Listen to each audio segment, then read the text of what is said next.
les enfants, il faut qu'ils aient envie de peindre. Donc j'ai mis en place des conditions pour les attirer. J'ai pris une grande table, alors j'ai mis plusieurs assiettes de couleurs et primaires, parce que c'était imposé. Alors ce qui était imposé, c'était les couleurs primaires, le blanc, le noir et le rose. Voilà. Et j'ai mis en place des pinceaux en éponge, des ronds, des rouleaux, et j'ai laissé faire. En juillet, il y a des enfants de l'école primaire. Et du coup, je pensais que eux seraient attirés, plus que les petits. Et puis pas du tout. J'étais plus intéressée par tout ce qui est jeu moteur. Donc, j'ai proposé à des enfants d'âge moyen, c'est-à-dire qui ont entre 2 et 3 ans, eux, ils ont été de suite partants. Je leur ai expliqué le fonctionnement et là, j'ai aussi senti une réticence, c'est-à-dire ils n'osaient pas toucher à la peinture, ils n'osaient pas prendre les ustensiles et les accessoires et ils étaient quand même assez bloqués. Je leur ai proposé d'utiliser leurs mains. Donc ils ont choisi le noir, j'ai appuyé leurs mains, ils se sont pris au jeu. Voilà. Il y a eu d'autres enfants qui ont souhaité participer et eux, ils ont choisi la couleur. J'ai senti quand même qu'ils étaient plus participants et ça se voit sur la feuille. Moi, j'aime beaucoup faire peindre les enfants avec les mains parce que je trouve que c'est voilà, ce contact direct avec la matière. J'observe et qu'ils y trouvent du plaisir.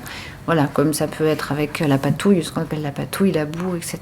On s'est placé à l'extérieur, on a fait ça au début de l'été, sur une grande table. Donc la feuille prenait une grande partie de la table et il pouvait circuler autour du coup. Et nous avions mis la peinture dans des assiettes. Voilà, donc on rajoutait au fur et à mesure, il mettait les mains dans les assiettes comme il l'entendait, voilà, dans l'ordre qu'il l'entendait. Et certains ont eu envie qu'on peigne les doigts et la paume d'une autre couleur. Voilà, on a fait plusieurs propositions, soit d'y aller franco, les mains dedans, soit de faire des différences au niveau des couleurs sur une même main. Il y a beaucoup d'enfants qui se sont mis à un endroit de la feuille, qui ont commencé à patouiller, enfin à mettre, voilà, à dessiner, et qui sont restés sur cet endroit-là. Alors soit en faisant des surcouches de traces de main, soit en frottant un peu, mais il y a, je crois pas en avoir vu qui est circulé autour de la feuille et qui essayait vraiment de l'envahir plus que ça ou de l'investir plus que ça. Voilà, je me souviens qu'on les a placés, finalement les placer plus ou moins les uns à côté des autres ou en face de là où il y avait des trous, parce que même elle n'allait pas forcément chercher le vide. Ce que moi je peux renvoyer de mes souvenirs là, c'est de les avoir vus, voilà, regarder leurs mains, être plus centré sur, voilà, sur ce contact avec leurs mains, regarder leurs mains, la peinture qu'il y avait dessus, en particulier quand ils décidaient qu'on leur peigne les doigts avec le pinceau, voilà, qu'on change de couleur, donc il y avait ce contact aussi, cette caresse du pinceau.